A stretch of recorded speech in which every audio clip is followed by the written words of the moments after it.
Welcome to You Write, the podcast where creativity meets community. I'm Matt. And I'm Rachel. Each week on You Write, we challenge our listeners to write a story in just 30 minutes using 3 of 5 randomly generated words. It's a fun and fast-paced exercise to spark your imagination and get those creative juices flowing. We'll read your submissions, offer feedback, and discuss the unique twists and turns of each story. Whether you're an aspiring author or just love a good tale, You Write is your place to explore the endless possibilities of storytelling. So grab a soldering iron and some solder of whatever flavor you want, maybe some flux. Settle in and let's dive into this week's stories. And remember, the only limit is your imagination and 30 minutes. Let's see what you got.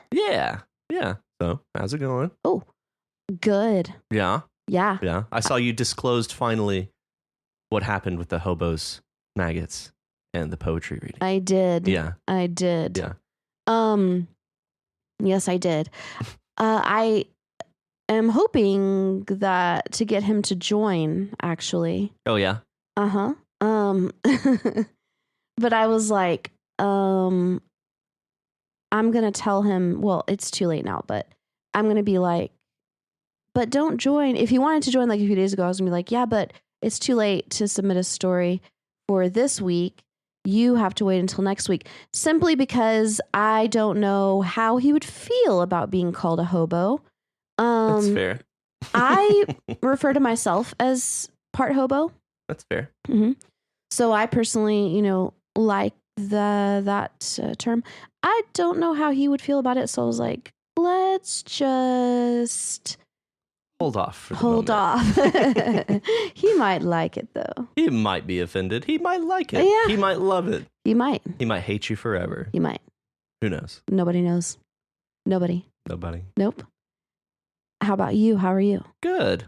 Had my sister and brother-in-law were in all this past week, so lots of entertaining and catching up, and don't get to see her very often. She's a delight. She's a delightful person. Mm-hmm. Yeah, missed her, and my brother-in-law came in a little bit after she did, but we had like all last weekend to hang out, so just a lot of going out and eating and just having a good time. Nice. Yeah, it's been fun. Yay. It's been a lot of fun, actually. I love that. Yeah. Did you see all of our stories for this week? Oh, yes, I did. Who did we decide to read this week? This week, we decided to read AllfairChatwin with Cloud Cover. Yes, Cloud Cover. All right, so this is Allfair with Cloud Cover. Annis was grateful when she passed under the cover of a cloud. The bright sunlight and clear blue sky blocked out for a few moments. She gripped the broomstick firmly with one hand and used her other hand to take off her hat and fan her face, glad that no one was watching her up here. It wouldn't do to make the rounds of the villages around Cloud Lake while sweaty-faced. Distracted, she landed clumsily on a patch of dirt outside the village gates at Wembley and cursed as she realized she'd gotten the hem of her skirt dirty. Oh well, the good thing about wearing black every day as a uniform was that it didn't show stains as much. She tried to compose herself before walking through the village gates. One of her few friends during childhood had gone off to the big city to become an actor on the stage. He told her there were tricks you could do to imagine yourself being someone else, convince yourself you were who you said you were. Visualize it so you projected that feeling out and other people started believing it too. It seemed like a kind of mental magic. She imagined someone standing in front of her, taller, standing straight, more sure of herself than Annis felt at the moment. The Witch of Cloud Lake. That was what she'd call this imaginary person, with all capital letters. She imagined stepping into this person like a coat, trying to be this person. I bet Goody Juniper, rest her soul, didn't have to push herself mentally to do her duty. She just went in and got the job done, Annis thought. First house of the village of the day. Something simple, an herbal remedy for aching joints. A few more houses, mostly simple things. A house further down from the rest, dark inside despite the brightness of the day. Where's Goody Juniper? We sent for her, asked the woman who opened the door. Goody Juniper has passed, I'm sorry to say, said Annis, but what can I help you with today? You look awfully young, said the woman. I remember, wasn't there a little boy following Goody Juniper around when Mary Ann had her baby? Not a boy, but yes, that was me, a long time ago, said Annis, trying not to sound annoyed. But Goody Juniper has passed her stead to me, and I am the witch of Cloud Lake now. The woman looked at her doubtfully, but let her in. My father, is there anything that can be done to save him? Does he have any time left?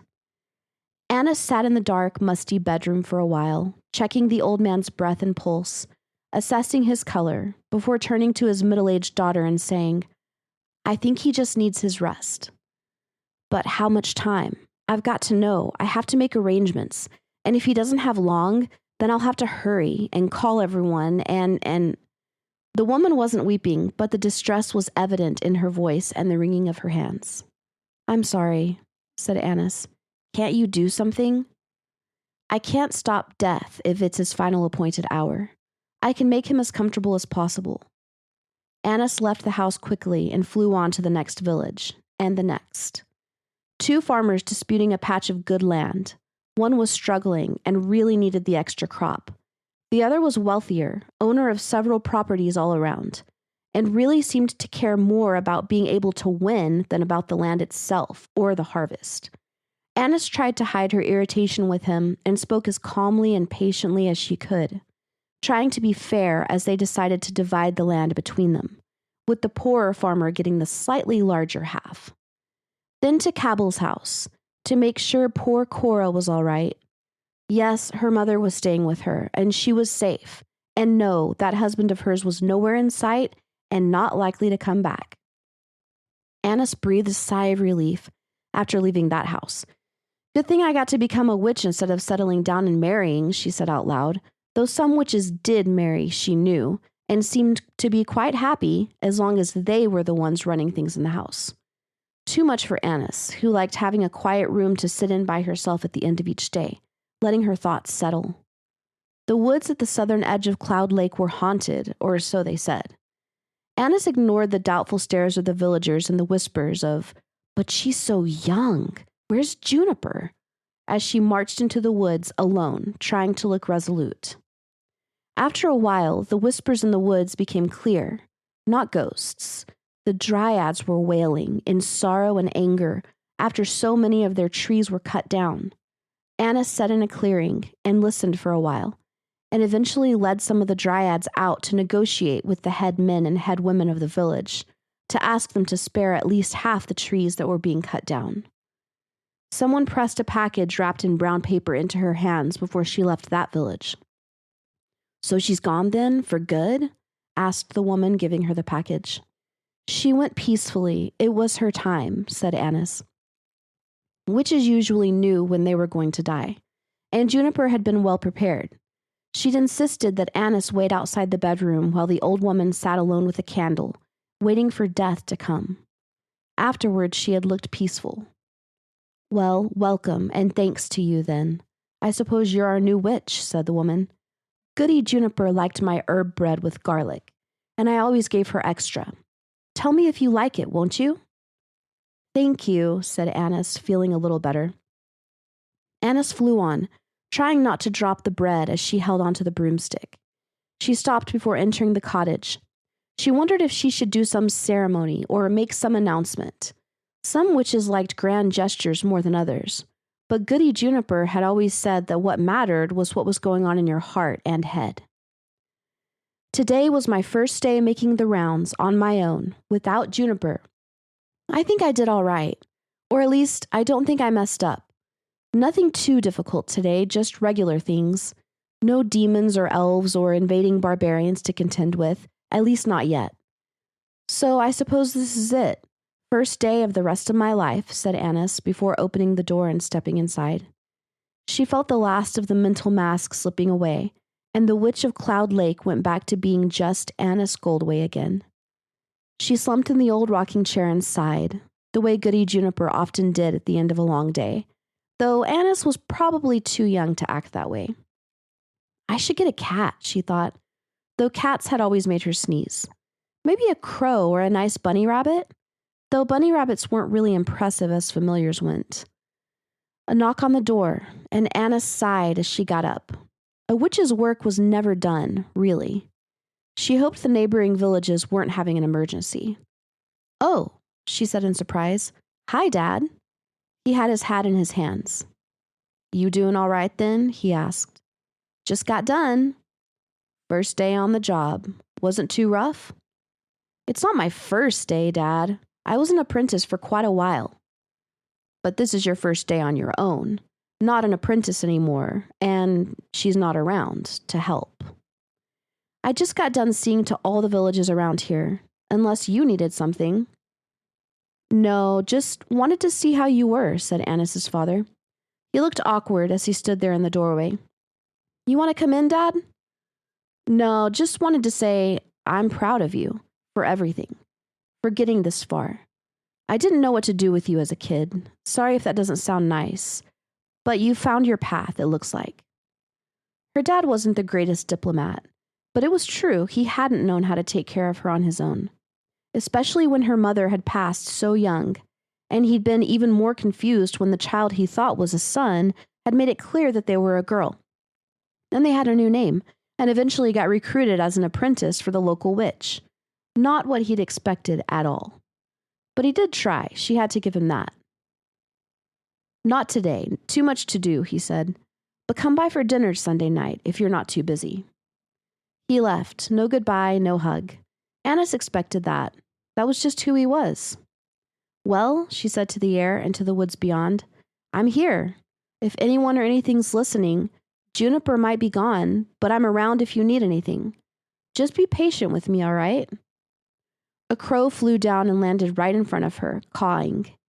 Annis wasn't the greatest at understanding bird speech, but this one seemed unusually friendly. She tossed a piece of the garlic bread to it and broke off more for herself. "Would you like to come in?" she asked. "I don't have a cat or anything. I'm not really a dog person. They bark too much. But crows, now those are witchy birds. If you want to come flying with me when I do my rounds, I bet that would impress people." The crow cawed and flew inside. Annis laughed as it hopped onto the table. "Don't make too much of a mess now," she said, and closed the door behind it. Excellent. Excellent. Mm-hmm. Yeah.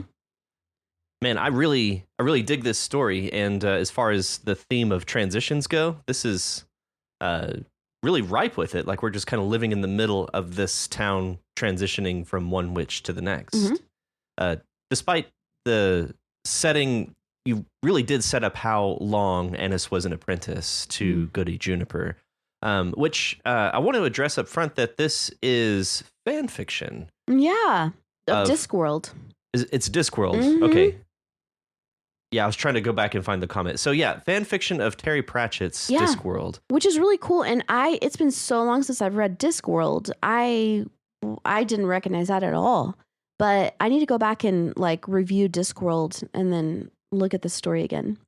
Yeah, I haven't read Discworld to even know, but it does strike me as a very rich setting and just the place, and it all feels very well established. But honestly, like the way All Fair brings us stories, I had you not told me that, I would have just believed that you came up with this all the same. Totally, so 100%. But I really like this, and again, I can't say how much of this is coming from Discworld, but the witch being kind of like a healer, like a traveling doctor, essentially. Yeah. And just going around helping people. It kind of like it's a very fixer. Exactly. Kind of goes backwards to all of your expectations for what you would think a witch would be doing, which is just generally terrorizing the town or whatever. No, I really like that too. And I was like, dang, dream job. Yeah. I would love to have a job where I could fly around on a broom and just like help people commune with nature. Yeah. You know? I mean, that's fucking cool, bro. Yeah, it gave me kind of Wizard of Oz vibes, like the good witches, bad witches, like, and so she's like the good witch of the east or the north. What, I don't know. Yeah. I don't remember. The east is bad and the west is bad. So it's got to be the north. The north, I think. Yeah. Okay, but anywho, I will admit this made me think of your mother. It really did. Oh, just the good witch mentality and just going around helping people. Like it just very much made me think of your mother. That is beautiful. My mother, guys, a saint among men.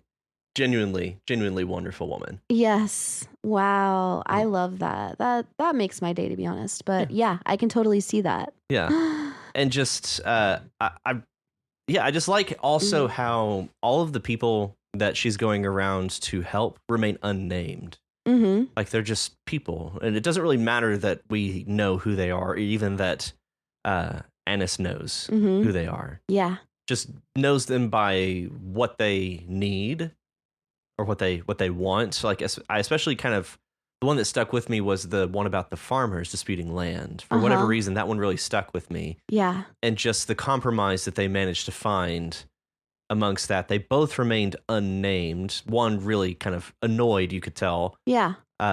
Annoyed Annis, but at the end they reached some form of compromise, and the poor farmer managed to get the better deal out of it. I kind of get the feeling that Annis has a lot of power, like what she says goes.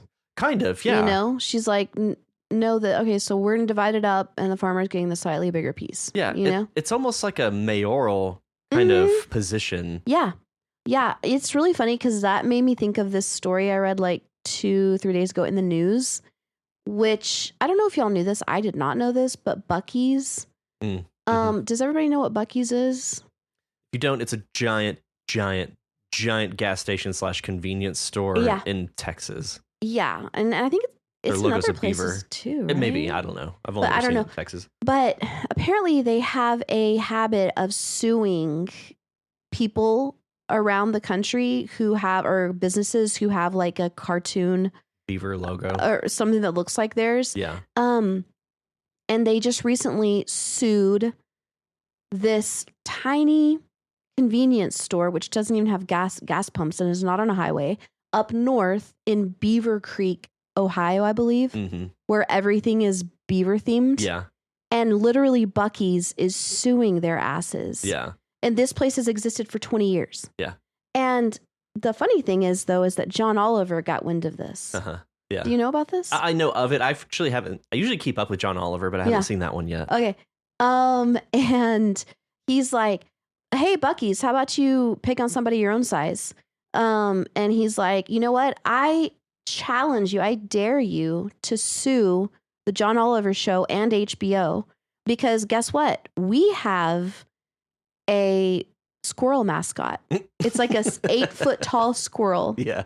And I forgot its name, but they even have created merch. Yeah. And there is a website where you can buy the merch, and it's buckoff like .org or something like that. And you can go on there and buy their merch.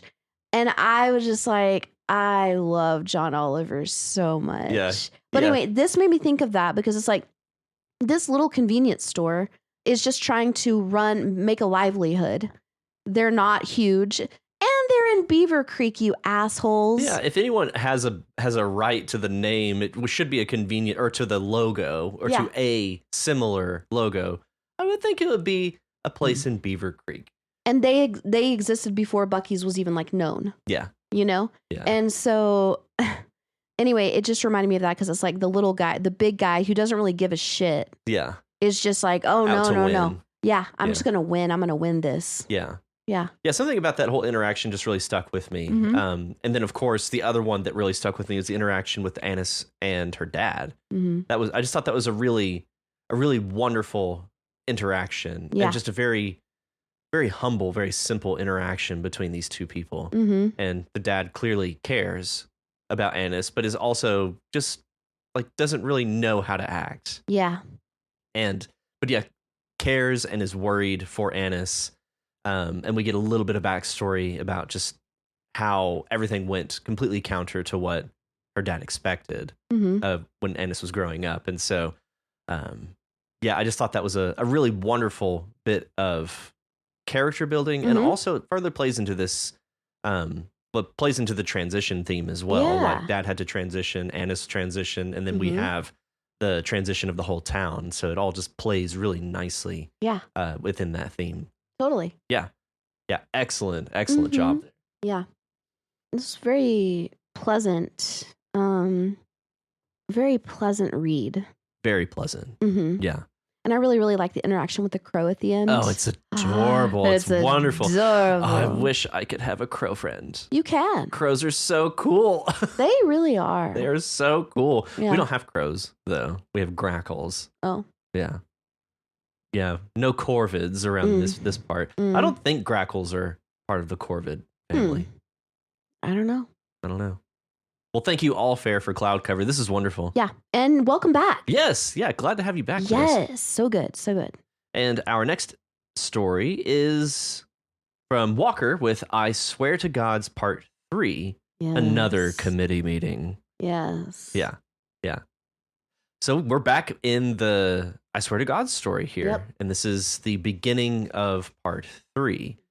So kind of playing into the theme again of transitions, like as a story, we're transitioning away from Part 2 into Part 3. Yeah. And it's kind of transitioning into, is Adam could be the Antichrist? Yeah. I feel like we're at a crossroads here. Yeah. Because before it was kind of like, what I got from it at least was that everybody was like, oh, he's like the one who precedes the Messiah in a good way, or something like that. Yeah, maybe. Yeah. And there was more discussion this time of like, maybe he's the Antichrist.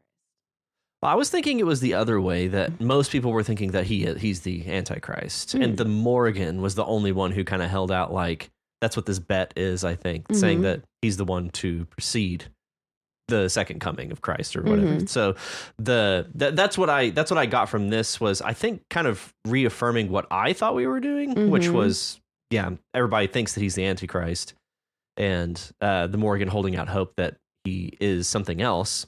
And basically, we're just living in this kind of limbo state where we don't really know. Everybody's speculating, but nobody really knows.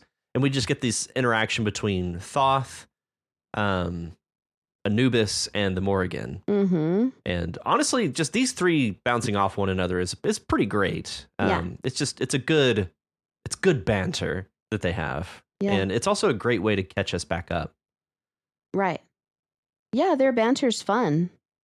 And I like the inclusion of the, we get the backstory for what happened with the crossing of the Red Sea. Yeah. That was a great inclusion. Yeah. I really liked that because that kind of is, that really is a crossroads between like the Christianity, the God of the Old Testament, and the gods Ra and Anubis and Sekhmet and Thoth and all these others. But the Morrigan stands alone amongst this crowd as being a Gaelic figure. Yeah, at least, I think that's right. Celtic, maybe. Yeah, I can't remember. Yeah. But either way, the Morrigan stands apart in all of this, both in history and within the story itself. Kind of stands very, very rigidly against them in her own very eclectic way. But yeah, I really liked that inclusion of how Thoth pissed off Ra. Right. By giving him bad advice. Bad intel, Oh, that's what happened there. Yeah. That's why, it's bad intel. That's why all the Egyptians drowned. I kind of can see why Ra would be pissed off at you. Yeah, I could just imagine in that moment Thoth just looking on just like, well, shit. Yeah. Oops, he did. Well, they were going to die eventually anyway, so. Yeah, right? It's early. Yeah. It'll be fine. Yeah. To which Ra said, nope, and cast him out. Exactly. It sounds like. Yeah, that was great. But yeah, we get this moment here that the Morrigan reads this passage. Verily, I say unto you, before the great light returns to the world, one goes before him who is not the light, but carries the light within. Not being the light, he reflects the light. Not being the Christ, he precedes him. And using this to kind of substantiate her belief that Adam could potentially be the one who precedes Christ. And the term that they use is proof texting. And so they just chalk it up to that. It's like you can use whatever you want to prove your point, like any text to prove your point. It doesn't actually prove anything, though. It's just, if anything, all it proves is your bias or your belief or what you hope to be true. It doesn't actually prove anything to be true. I really laughed to myself because as I was reading that passage, I was like, where is that in the Bible? And then Thoth is like, which chapter and verse is that? Thoth said exactly what I was thinking. Yeah. I was like, okay, if that was in the Bible, I would know about it. Yeah. And then it's like, that's not even in, like, there are no chapters and verses. Silly. You know, this got thrown out of the canon. The affectation happened. Yeah. Yeah. And I really laughed at that because Thoth, I had the exact same reaction as Thoth there. So you're an intellectual then, who likes filling out forms. No, I didn't have that thought. No, I'm not that similar to Thoth. But yeah, going on like about the proof texting, Thoth says, "You're proof texting." I agree, Anubis added.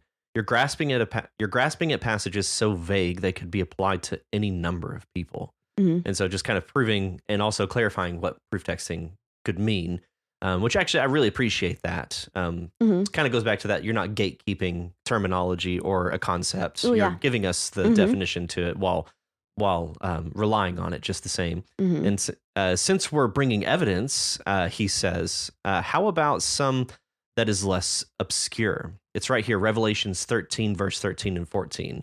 It performs great signs, even making fire come down from heaven to earth in the sight of all. And by the signs that it is allowed to perform on behalf of the beast, it deceives the inhabitants of earth. And so kind of also, and the Morgan scoffed, like you said yourself, proof texting. And so just like using their own arguments against him, this whole thing just keeps going round and round. They never make any ground with the other. And so in them discussing all of this, I think this is a great way to, as I mentioned, catch us the reader back up with where we were. Since, I mean, I realize that within the story itself, the structure itself, like we may not have had a month between the revelation that we had that Adam is possibly the Antichrist, possibly the one to proceed, however. And so, but coming back after a month, I appreciated this. It was a really good kind of refresher. Yeah. With some excellent banter. Yeah, definitely. I loved the banter. There was another note that I was going to make, and it's just not coming to mind. Well, I can't find it, but I will say that there was some mention of Sharon, getting more of Sharon's diary entries. Walker mentioned that in his notes. In the comment, yeah.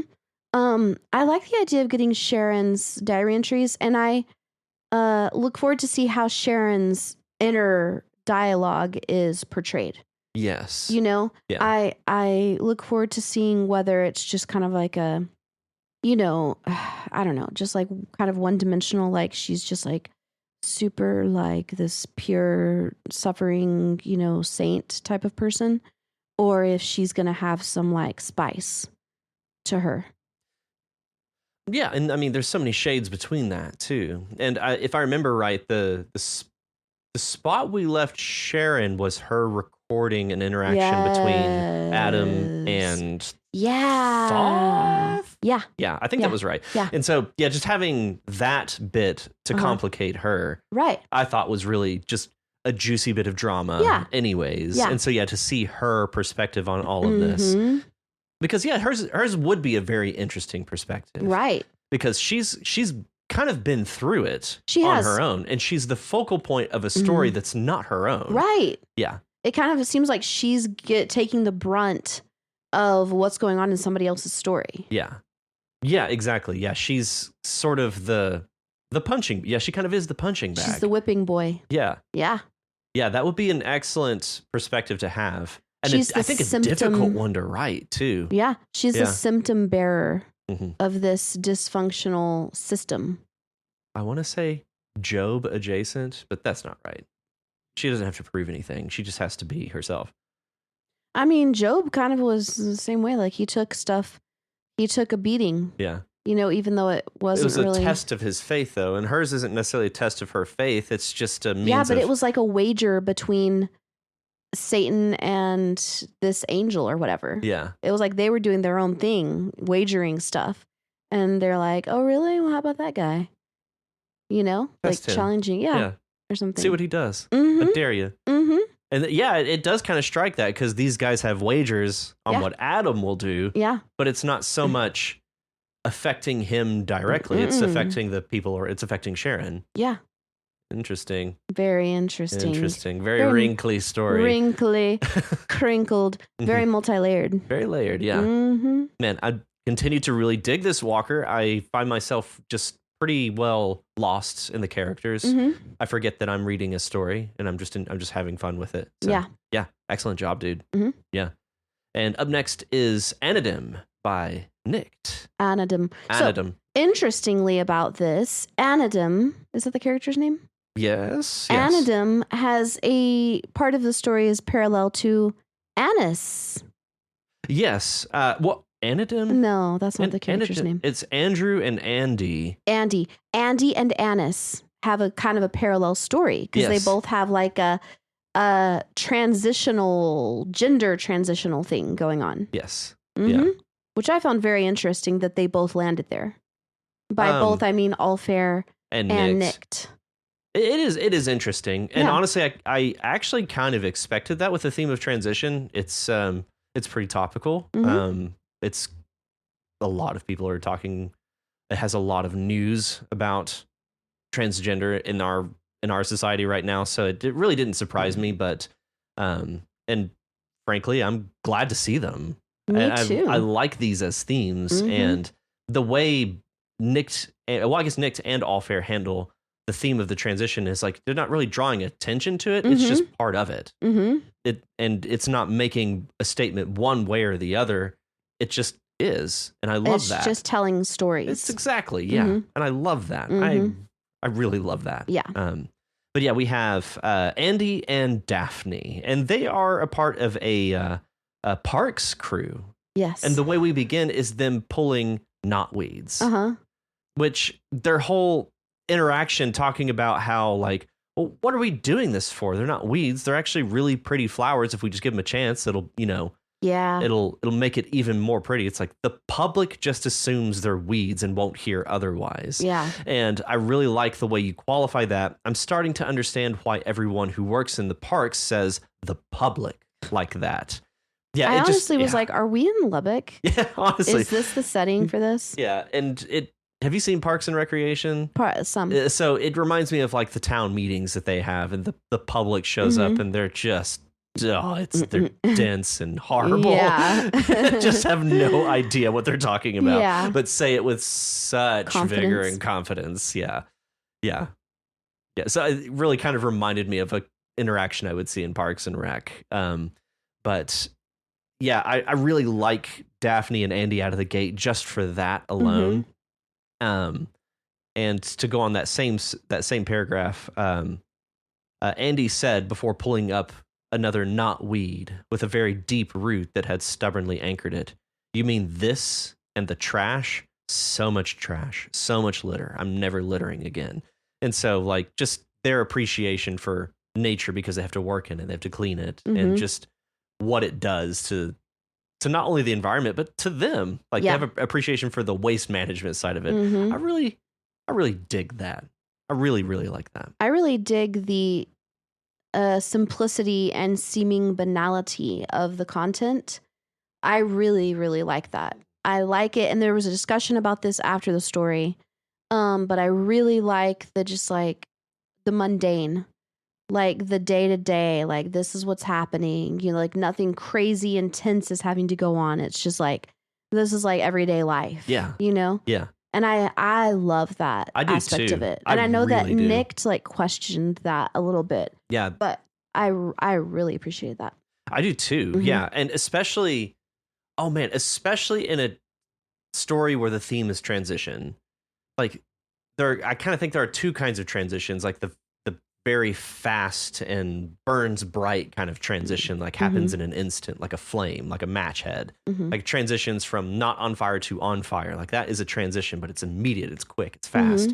Whereas this one is just the exact opposite kind. It's just very gradual, spans a long, long time. And I like that it's very, as you mentioned, mundane, banal. And we just live with these characters in the simplest of moments, and things are just changing. Yeah. You don't really notice it happening, but it is. It's happening. I love that. What's happening with the characters and their development is kind of similar to what's happening with the plants. Yes. You know? Yeah. Just needs time. It's parallel. Yeah. They're like both like growing and evolving, you know? Yeah. I just had like a lot of thoughts about things like, for example, the initial interaction between Andy and Daphne about Andy's name, how Andy signed her name. And it's like, Daphne's like, do you mean you don't feel manly enough? And then Andy's like, no, being manly doesn't suit me. And Daphne looked scared and confused at that, but just said, okay. They didn't speak the rest of the day.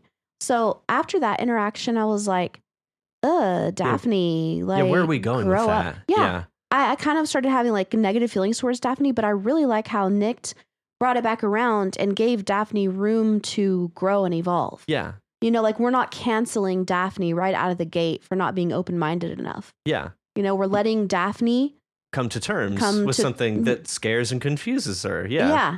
And I really, really appreciate that. Yeah. And Andy gives Daphne room to come to terms with that, you know? Yeah, and that's whenever we get to this part immediately following that. The next day, someone had painted graffiti on a wall, keep Sarum pure in bold letters. Daphne just tutted, looking over the graffiti before the two of them painted over it. Mm-hmm. After a while, Andy asked her how her cats were doing, and she talked about their attempts at catching birds. Mm-hmm. To move away from the graffiti, just cut over it, paint over it, you know. Don't even really address it, and just deal with it. Mm-hmm. And then we move on to this. The next week, the graffiti was on the wall. The graffiti on the wall had returned. Daphne asked, "Which of the two of us do you think they hate more?" Mm-hmm. And so they finally address it after the second time. Mm-hmm. But then it's just such generic hate. Mm-hmm. You don't even know what direction it's pointed. Right. And so they're like just left with... we've got to hate somebody. And so they're just left with this question of like, well, who do you think they're pointing at? Is it you? Is it me? Is it both of us? Like, and so in that moment, they are like, the hate, if nothing else, just kind of unites them under... Yeah. It's a very, very fascinating bit. It right is. there.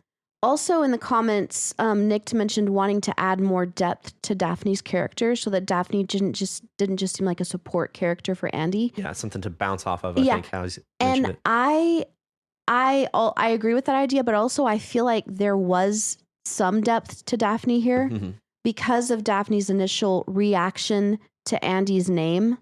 And you can see some of her like inner, you know, like what's going on in her head.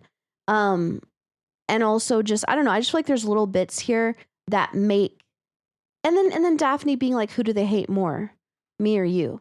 You know, I feel like there are little things that show a reflection that there is stuff going on deep within Daphne, which does not construe her as the trope of like the magical Negro or whatever. Yeah. You know? Yeah. Where, if you think about, for example, my favorite movie, which is Shawshank Redemption, well, Morgan Freeman kind of is that. Morgan Freeman, yeah. He is that. Yeah. Like you hear very little of his story, and he is really there to support Andy. Yeah. Interestingly enough. Yeah. His name is Andy as well. Andy Dufresne. Andy Dufresne. Yep. But I feel like this already is giving more depth to Daphne. You know? Yeah, it's giving, as you mentioned, it's giving her room to react and to be her own character, not to just be a sounding board for what may be the more important, quote unquote, character for this story. But they do feel, it does feel relatively balanced, especially with the way that we bring it around at the end. Like, who do you think they hate more, you or me? And because we do give some time in this other part, when did you first know? Daphne asked hesitantly. About, Andy asked, wanting to be sure. Your name. Andy smiled hesitantly. There was an event that Rain and Chronicler did. The two of them talked about customs in different tribes and cultures and how some people just switched roles and found new ones that weren't male or female. Daphne nodded, still unsure. I was always a fan of those two. Were you? Yeah, Andy said. I mean, who wouldn't be? Daphne nodded to herself again. A lot of white folk don't feel like that about black women, even the best of us. And so in that moment, we characterize Daphne again, and she is kind of acting as a sounding board in this moment, but in her own, in a way that it seems unique to her character. And so yes, I do think there's more to develop with Daphne. Does it have to happen right here? No. Mm-hmm. No. I appreciate Nick's awareness Yes. of that need to develop Daphne even more. I like that. Yeah. I really dig this, and the way that we end with this really kind of, I was not expecting this at all, but it was kind of teased in certain places throughout the story. It's like she focused on one stem and its blossom, and the stem extended faster, and then the rose began to glow. She immediately stopped, hoping that the rose wouldn't do something stupid like explode. Yeah. I just thought that was good. It's like, don't be dumb and explode. No, don't do that. She kept an eye on it that week, but it didn't misbehave in any way. That was how Andy found out she had powers. Mm-hmm. And so I just thought that was interesting. Like, we move out of this mundanity into something genuinely amazing. Yeah. And so, yeah, it acts as a transition in so many different ways. Yeah. And just the symbol of this rose blooming at the end. And I wonder if Daphne is going through some type of transition as well. Yeah. You know? Yeah. Through all this. And I think that would be really, really interesting to mirror them if that were the case. Mm-hmm. Like, we've gotten Andy's transition, or a form of Andy's transition in this story, to kind of see where Daphne is, where she's coming from, and where she's going as well. Well, I guess one of Daphne's transitions would be coming around to seeing where Andy is coming from. Exactly. Yeah. Yeah. Yeah. Interesting. And very interesting. Thank you, Nick. Yes, thank you, Nick. And up next, it's Under the Surface by our very own Rachel. That's me, guys. That's me. So here it is. The truth laid bare. The reveal. The reveal. And I can confirm that this is creative nonfiction. Yes. Yes. This is how it went down. This is how it went down. And the part that she doesn't mention, because we're not in Rachel's perspective, is her texting Kim and I her advice or help to come and deal with this. Yeah. I was desperate. I knew that I was beyond my scope. I was out of my depth. I knew that I could not deal with this on my own. And so, yeah. Because one of your friend. like root fears, like one of your greatest fears, is worms. Yep. That is pretty much the one. But snakes. I like snakes. Snakes are good. I have a snake. What about like centipedes? Centipedes are much easier for me to deal with. I don't mind them too much because they have legs. Okay. I know that doesn't make sense because that makes them faster. Yeah. But they're also very dangerous. I know. That's why it's a phobia. But if millipedes are very, very similar looking to worms. Oh man, I just think of millipedes as like giant roly-polies. I think they're kind of adorable. Yeah, I'm never gonna kill a millipede, but if I can see its legs moving and I can see that it's like running, then it will help to ease my terror reaction. Okay. But yeah. Okay. All right. Well, maybe I identify more with centipedes and millipedes because they have legs. Okay. And I also have legs. Okay. And I feel like they have faces too. They do. Yeah, they do. Yeah, especially millipedes. Centipedes are just creepy. I think centipedes are far creepier than any worm. Yeah. I'd rather definitely rather be in poisonous and all that stuff, but I definitely rather have an interaction with centipedes than worms. All right. Well, that's where I stand. That's where I'm at. That's where we have it. Yep. So we begin here with Toby and Christopher. Yes, of course. So yeah, we have Toby and Christopher. We're in Christopher's perspective. Yeah. Here. All right, amigo, you ready to get your hands on some of that cash money? Toby looks at me with his eyebrows raised and lets one of those crackhead cackles of his, the kind you can only pull off if you've been chain smoking for at least 25 years. So yeah, immediately, just out of the gate, we characterize these two guys and find out that they're pulling a wagon and going around painting people's driveway with their address. So these guys do frequent the area. I say frequent. They come around like once a year and ask if you want your driveway painted. So just happens to be the day that they were around Rachel's neighborhood. And sure enough, this crazy lady comes running up to Christopher and Toby here, asking for help. And that's whenever we jump into the nonfiction side of this creative nonfiction. Right. So I just really liked you filling out the scene before you running up to them. Like, you ready to get that cash money? Yeah. Get some of that cash money, brother. And just really giving them a chance to feel like real people. Yeah. Whereas I feel like nonfiction has a way of making them feel like bullet points. Whereas creative nonfiction has a way to make them feel like characters. Yeah. Yeah, which feel more real to us as readers than... Which was easy for me in this case because they were, in fact, real people who I interacted with. So yeah, I really appreciate that about the creative nonfiction side. So yeah, I was actually really excited to see you attempted that. I was excited to attempt it, and not even attempt, but succeed. I think very effectively here. Thank you. We've been out here for 3 hours sweating our balls off, and ain't got shit to show for it. I admit I sound like a whiny bitch. Buck up, Buttercup, says Toby with his usual optimism. We're going to get us a win sooner or later. It's a numbers game, my friend. Look around. A lot of these folks ain't got their address painted on the driveway. We got a corner on this market, whatever that means. I really like that, whatever that means. Yeah.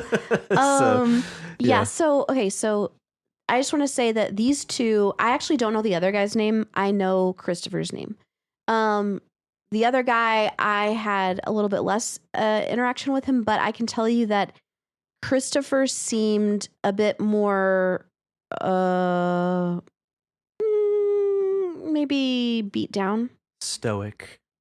No, I wouldn't say stoic. I would say a bit more pessimistic. Okay, yeah. And quote unquote Toby seemed more like, hey, I'm just along for the ride, you know? Yeah. I think he wasn't wearing a shirt. He was just like, he had a 6-pack. He's like 50 or something.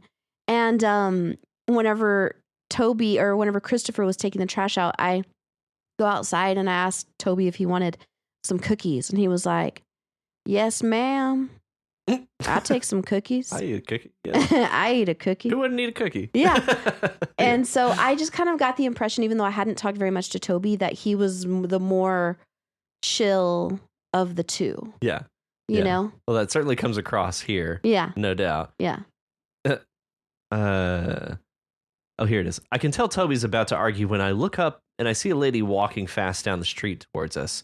She looks a little bit unstable. Yeah. What do we have here? Asks Toby curiously.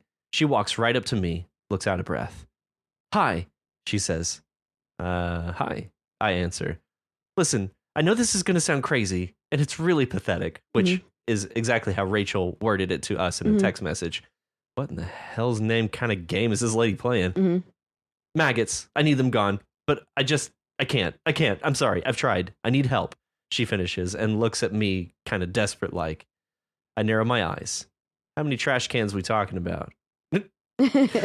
Just one, she says. I'm sorry, but I need help. Okay, so that is probably my favorite part of the story as you told it to us. Yeah. How many trash cans we talking about? Yeah. Just the one. No, because I could tell that's what he actually said to me. Yeah. And I could tell that he kind of started to question if I was trying to like hustle him or something into like doing all my housework. Yeah. Or something like that. Because that's when he's just like trying to process what I'm saying. He's like, okay, maggots. Okay. Oh, wait a second. How many trash cans we talking? Yeah. And I'm like, it's just one. Like, I promise. I'm not trying to like take advantage of you or anything. Yeah. I just literally need help. Because I can't do this. I can't do this. I can't. I'm not capable of it. Yeah, I just like how many trash cans we talking about? Yeah. It's such a great line. Yeah. And it feels kind of like a non sequitur, but at the same time, it really does go to characterize Christopher, the situation, and just also, he's a very practical person. He's very practical. Yeah. And I think it does really characterize him because he's the type of guy he's been fucked over. So he's going to start asking some questions. He's suspicious. Yeah. And he's like, you trying to fuck me over? Yeah. Do you think I'm stupid? This ain't my first rodeo. Yeah, exactly. This is exactly not my first rodeo. Right. This is my second rodeo. This is actually my millionth rodeo. Yeah. And so, yeah. Yeah. Mm-hmm. And then so he abandons Toby out front and goes into this blue house with this lady. Yeah. And deals with it, carries out the trash and everything, and they get to chatting, and of Josie in this story, which I was thought, like, why not just call yourself out? I did at first, but then I was like, meh.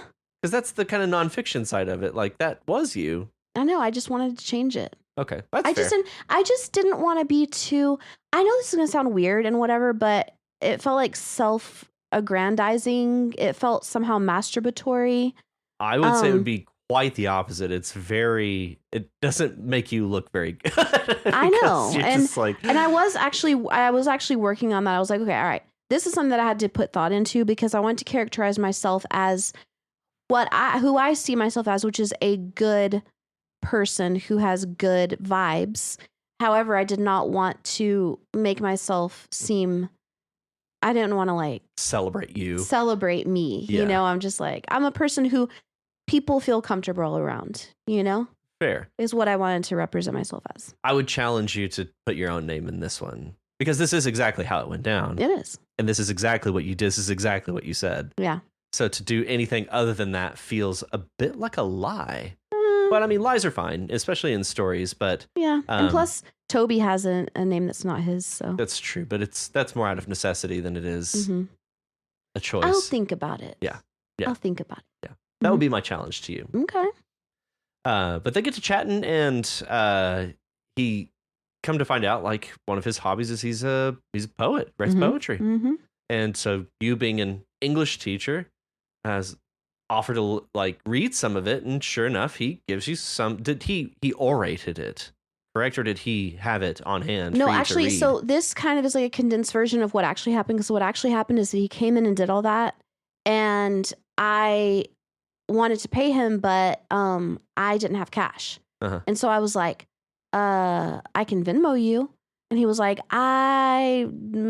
there's a phone at the place I'm staying at that might work. But he didn't have it with him. Yeah. And so that's when I was like, okay, come back after 2 because I have to like go to the store and stuff. And I didn't know if he was going to come back. But then 2:05, there's a knock at the door. And he had come back. And this time without Toby. Oh. Yeah. Yeah. So I just left that part out because it was just like too much to write in 30 minutes. Yeah. But that was good because I would have felt bad if we were in there doing like poetry readings and Toby's just standing out just cooking. Exactly. And so that's when he came back and he pulled it up on that phone and read it. And since then he's sent me tons of his work. Nice. Yeah. Cool. Yeah. And it's good. That's awesome. Because this is nice. The Under the Surface was the title, I presume. Yeah. And this is exactly his work. But yeah, because you credit him at the end. Yeah, this is his work. So yeah, baby, I need you to look in my eyes. I mean, what are you trying to hide? It makes me go deep in my mind every time. And as I'm driving away, my world kind of shrinks like I'm sinking underwater. As the surface gets faster, it gets harder and harder to breathe. I can't believe, like pulling off my own skin.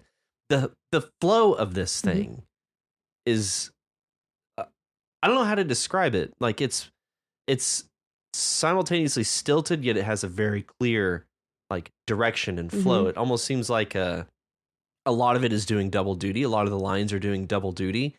Like they're both lending to the line that came before and to the line after, despite them being lines that don't necessarily correlate. They're like before and after on Wheel of Fortune. Yeah, exactly. Yeah. No, I agree. And I really like his style.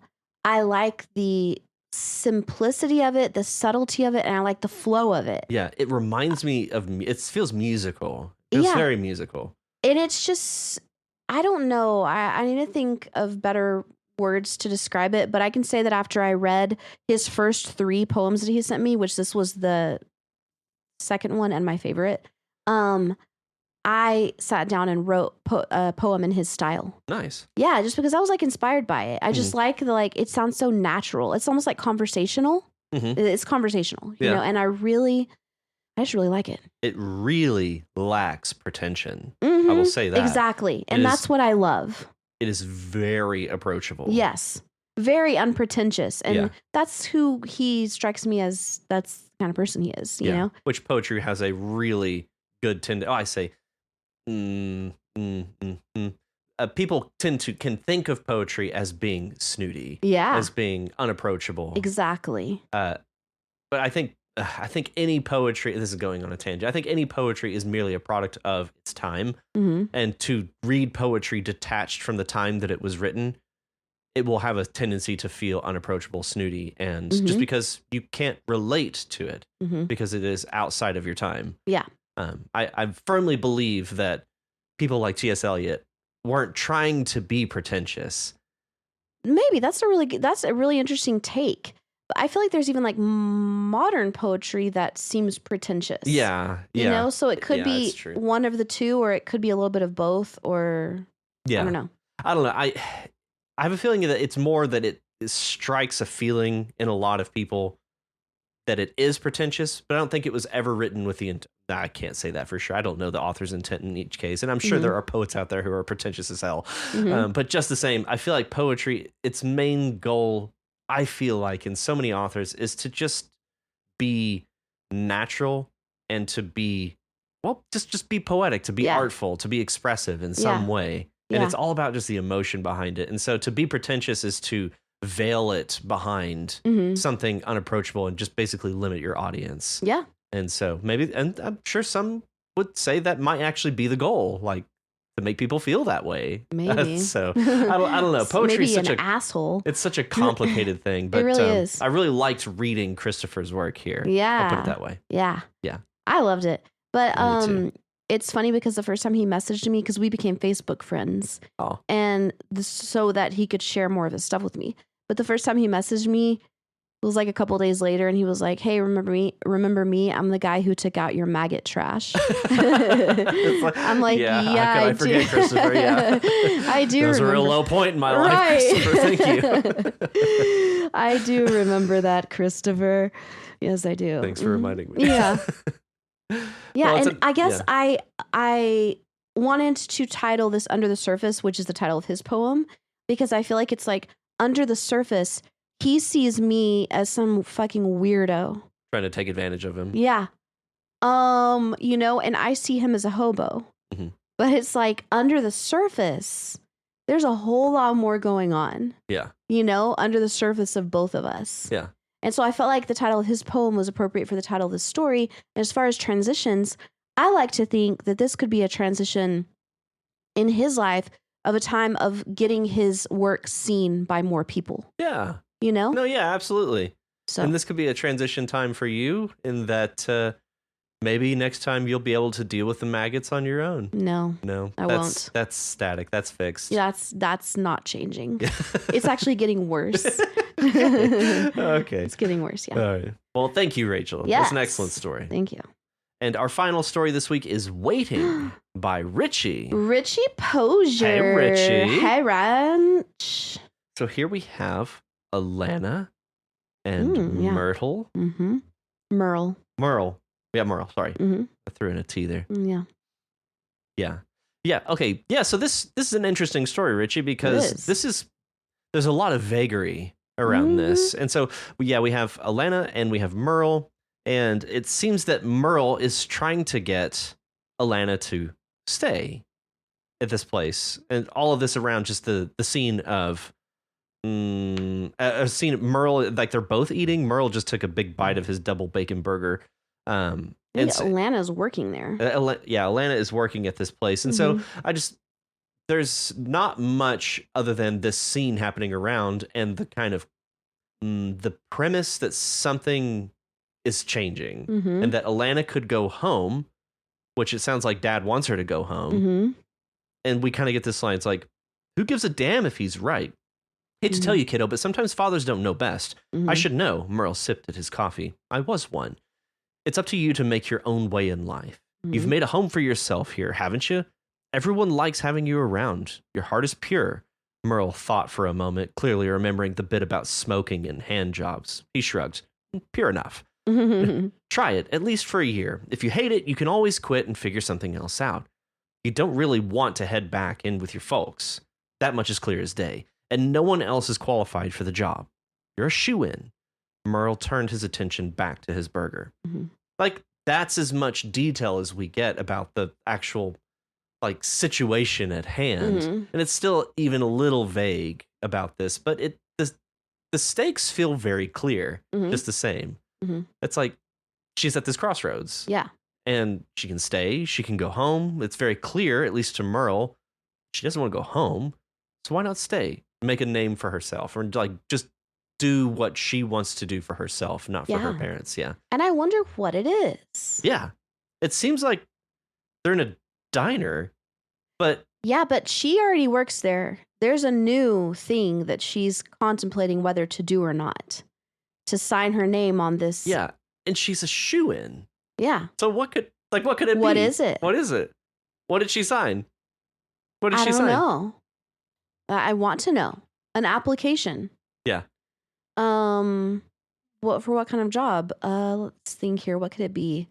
It could almost be anything. I want to say like I don't know why I thought like maybe she signed on to be part of a crime family or something, but like the tag about being pure of heart or whatever. Yeah. It's like pure enough, you know. Yeah. It's like maybe like my mind immediately swings the other direction. Maybe it's like she's going into like ministry or something. Like,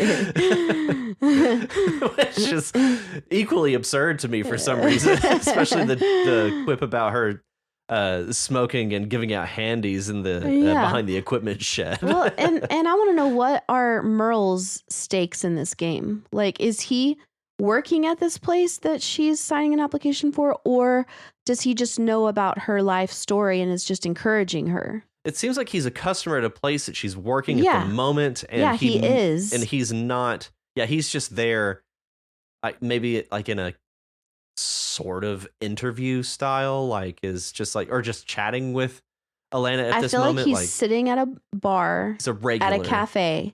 And he's having this conversation with her as she works there. And I just want to know, why is he so invested? Like, is he part of this thing she's signing an application for? Or is he just a literal bystander? That's a good question. Yeah. Yeah. Yeah. Because his one interest does seem that he said, we like to have you around here or whatever. Yeah. But is there more to it? He seems overly invested for just a casual bystander. Maybe he's the manager having a burger at the place that he works, and he's trying to promote her. Because he does say you've made a life for yourself here. Mm-hmm. Like in that town is what I was thinking. Yeah. See, it's just it's just vague enough. I'm or not maybe sure. He is the person who has presented her with this job opportunity, and he's also a regular at this cafe. Yeah. And he's trying to poach her from the cafe. Yeah. But what kind of a place is this that he's wanting her to work at? I don't know. No idea. Maybe it's the electric company. Maybe. If so, that would be so mundane. That would be so deliciously mundane. Just it's goes like, to... You know, I feel like you went to electric school for a little bit, you know? Yeah. She works in the billing department of the electric company. He's promoting her to work at the billing department. After years of schooling. That would be funny. That would be wild. That would be hilarious. Like, just go. I'm just imagining a story series where it just goes deeper and deeper into the mundanity. Until it just becomes like stultifying. Yeah. Works as like a field technician for the electric company, gets promoted to the accounting department, gets promoted to middle management. Yeah. And they make it seem like it's this huge like, or Richie makes it seem like it's this huge like transition that's going on. Life-changing deal. Yeah. I guess it is in the most mundane sense. Yeah. I like that idea. Needless to say, this really does embody the theme of a transition. Yeah. Because we're just in the middle of it, and she ultimately does signs her name. Yeah. For what? Well, we're sure we don't know. I really hope that you do a follow-up to this, Richie, because I have a lot of questions. A lot of questions. More questions than answers, honestly. With this one. Well, thank you very much, Richie. Thank you, Richie. And that is all of our stories for this week. So thank you, Allfair, for being selected here today, as well as Walker, Nick, Richard, and Richie. Mm-hmm. Thanks, everybody. Thanks, everybody. Great transition stories. Yeah, excellent. Very good. Very good. And that moves us into our discussion question. Yeah. I would like to thank Walker for coming up with an absurd explanation Oh, for the last discussion question. Yeah, that was nice. Made me laugh a lot, and I read it several times and continued laughing. Yeah. Oh, and also I want to thank Walker for just some excellent comments on everybody's stories. Yeah. I felt like you had a lot to say for everybody's submissions this week. So Yeah, totally. And just the discussion in general. Like always nice to see. Yeah. Yeah. Very simple discussion question this week. Just on the theme with the transitions. What is one of your favorite stories, and could be a book, movie, TV show, that kind of deals with transitions? So yeah, that'll be the discussion question for this week. So for episode 93, we ask you to write a microcosm, meaning, and I was going to give you a definition here. A microcosm is a miniature representation or model of a much larger system or place. Common synonyms include epitome, model, sample, cross-section, and miniature. But basically, it's something meant to kind of reflect a larger system in a very small scale. And so I think this is a very, very fascinating idea. Yeah. And I'll be very curious to see what kind of stories we can get. Me too. That are a microcosm. Yeah. Excellent. Yeah. Excellent. And the words to accompany your microcosm are dressing, bishop, launch, solid, and digress. Oh. Love the word digress. Such a good one. Ugh. One of my favorites. Ugh. Yeah. Ugh. Yes. Dressing. What you got? Dressing. Okay. Dressing is the thing that you eat at Thanksgiving. It is that. It's Most also something importantly. you slather over your lettuce. Yeah. Ew. Yeah. That's true. So like at Thanksgiving, I think that up north they call it stuffing. Stuffing. Yeah. Down in the South, we call it dressing. And it's the pride and joy of Thanksgiving dinner. It's, my grandmothers, both of them, have the most unbelievably amazing dressing recipes, which include, as the base, homemade biscuits and homemade cornbread. Oh, nuts. That sounds good. Oh, that sounds yeah. good. Don't you woggle your eyebrows at me. Oh, yeah. You have to bring some next time. Okay. And a lot of celery, sage, chicken, and other deliciousness. Of course. Yeah. Yeah. Okay. But as far as dressing, there's salad dressing. What kind of salad dressing do you like? I am a fan of oil and vinegar. Same. It's pretty rad. Fist bump. Balsamic is pretty nice. Fuck yeah. Yeah. Oh, Fuck yeah. some balsamic. Fuck up. I'll fuck with some balsamic. Italian dressing, I feel like just is a kind of oil and vinegar. Yeah. Like, kind of. I feel like it is like with a lot of like sugar in it. Yeah, there's something to sweeten it in there. French dressing slaps, dog. Okay. French dressing is good. It's like candy. Okay. French dressing is so good. Damn. Okay. Yeah. Also, you can have like a dressing for an injury. That's right. Yeah. Which is gross. Yeah. Sick. It's a very different kind of dressing. Yeah. Dressing is something that we do every morning. Dressing. Dressage. Dressage for horses, which is different. That's very different. Yes, dressing. That's like horse dancing. Dressing. A dressing. It's very different. Also, you could dressing down. Yes. When you chew somebody out in public. Yep. Get a good dressing down. Yeah. Yeah. Have you ever gotten a good dressing down? In public, no. Oh, really? Not, at least not in my adulthood. Okay. That I can think of. I have. I believe that. Actually, that was pretty recent, wasn't it? Wait, which one are you talking about? About the wardrobe at work? Oh, no, that was always in private. Oh, and yeah, that was passively in public. Like, right. No, the first dressing down that comes to mind is from my British Latin professor, who gave me a good dressing down in front of the whole class. Yeah. Where he chewed my ass out. I remember that story. Yeah. Devastating. Yeah. Absolutely devastating. Yeah. Such a dick. And the next word is bishop. Bishop. Well, isn't this a character on a chessboard? It is. Proud of you. Have you learned to play yet? Not yet. Okay. Well, we'll figure it out. Yeah, I have to have somebody teach me. You can learn online. I don't like to do that. Why not? Because I like humans. I like to interact with humans. Oh, gross. I know. I know. It's disgusting. Yeah. Okay. But yeah, bishop is a chess piece. It is the third from the left or right on the back file. Okay. No, row. Back row. File is Is it like a backhoe? Kinda. Is that like the back 40? Sure. The north 40? Yeah. Backhoe. Okay. But yeah, bishop is also a position within the clergy. Yes. Yeah. You can also have an archbishop. True. Which is higher than bishop. Correct. Yeah. It is the top bishop. Right. Bishop is a thing that they have in Catholic churches, and maybe, do they have that in Orthodox churches? I don't know. I don't know either. I just know that some position within the diocese, the bishop, archbishop, and cardinal. Yeah, cardinal is like a really high way one. Up there. Yeah. I feel like the cardinals are the ones in the office at home base.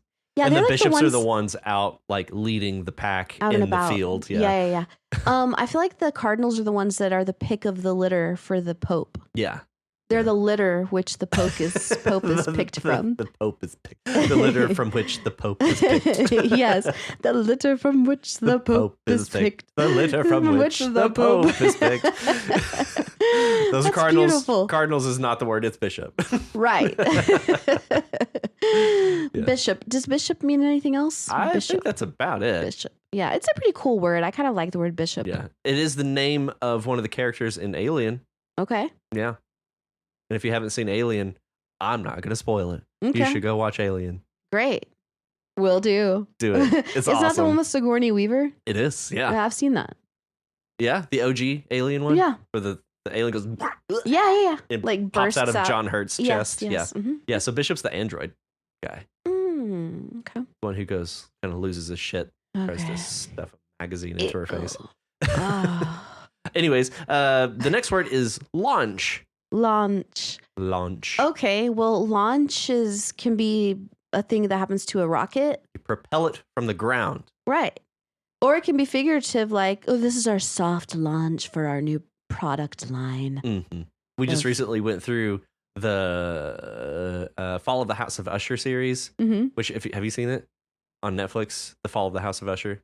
I think I have seen part of it. I think I've seen the first 3 episodes. Dude, it's rad. Okay. That show is cool, man. Really? Yeah. It's so good. Maybe I need to get back into it. It's all about Poe stories. Like each episode is it's just it's about what stories? Poe, Edgar Allan Poe. Oh, Poe. I thought you said post stories. I was like, I don't know what that means. Yeah, it's all Edgar Allan Poe themed and stories and everything. It's it's wonderful. All right, I need to get back into that. But it reminds me of, there's one where it's the Goldbug episode and she's like obsessed about this launch that she has coming up, and it's a launch for an event that's basically like Goop by Paltrow. Yeah. So, I see that word down. I just think of that stupid launch. But anyway. Yeah. So you can have a soft launch. You can have a hard launch. You can have a rocket launch. You can have a rocket launch. You can have a spaghetti launch. Oh, you can have a potato launcher. Oh, yeah, totally.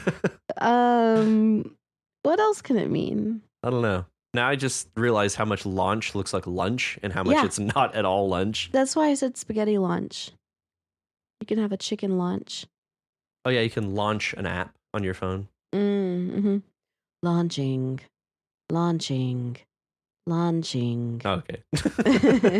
And our next word is solid. Solid. This is a thing that is not liquid nor gaseous. Nor plasma. Is solid. You can. Yep. Excellent Foley work. Yeah. Solid. Okay, you could also be like, oh, solid. That's solid. Yeah, right on. Cool. Solid. Yeah, solid. Yeah, hell yeah, dog. Hell yeah, solid. Solid's an adjective. It's an adjectival noun. A solid. A solid. Solidify, solid. Solid is a pretty solid word. You don't say. Saying it, I just feel like it's like firm in my mouth. Gross. Is that weird to say? That's really weird to hear. Okay, solid. Yeah, solid. I don't know. Solid. No. Whatever. Yeah, it's solid. Yeah. Solid, man. Yeah. And the final word is none other than digress. This is the one I've been waiting for. Digress. Digress. I love this word so much. Oh, because like dia could be like alongside or something. Gress means to step. So digress is like to step alongside. Mm-hmm. Like to branch off. Yeah. Mm-hmm. Digress. To tangent. To tangent. Yes, to tangent. Digress, it's a fun word. And it's kind of like to change the topic. Yeah, or to admit that you went off the topic. Yes. I digress. But I digress. But it can be used in a very pretentious way. Yeah. Almost exclusively. Actually. I use it all the time in a non-pretentious way. Says you. No, really. I'll be like, I'm sorry. Like if I'm having a serious conversation with someone, I'm like, do you mind if I digress? Can I digress for a minute? Can I just digress? And then I launch into another topic. Launch. Yeah. I know. Nice. I know. Digress. I digress. To wander away from the main subject when you talk or write. Mm-hmm. That's it. Mm-hmm. Stray, wander, sidetrack, deviate. Yes. Ramble. Yep. Although I feel like ramble's not quite right. It's close. Yeah, ramble can be like you don't really have a destination. You're just like saying shit. Yeah. But I feel like digress is like whenever you are like, oh, I need to address this separate thing. It's like we're here. Right now. We're going here. I need to go over here for a minute, but then we're going to come back. We're going to come back. Yeah. We're going to bring it back. Yeah. Exactly. That's digress. Uh-huh. Mm-hmm. So those words again are dressing, bishop, launch, solid, and digress. And if you want to be like these wonderful writers and submit your story to You Write, head on over to our subreddit at reddit.com/r/YouWritePod. If you're unable to submit a story this week, that is just fine. You can help out by reading and commenting on other people's stories, which I'd like to thank Steve for doing just that. Yeah. Regardless of not submitting a story, you commented on stories, and that was awesome, Steve. Thank you. Never change. Never change. Each time you post a story or leave a comment on someone else's submission, you increase your chances of having your story read on the podcast. You can also reach us at youwritepod@gmail.com. If you like our show and want to help support us, consider donating to our Patreon at patreon.com/youwrite. If you're unable to donate, that is fine. You can help us by sharing the podcast with other writers and non-writers alike. If you haven't already, be sure to subscribe to the podcast so you know as soon as new episodes are available. Also, be sure to leave us a rating and review in your podcatcher of choice. And remember, join us next week on You Write. A podcast where you write. I'm gonna wash that man right out of my head. All right, we'll see y'all next week. I'm gonna wash that man right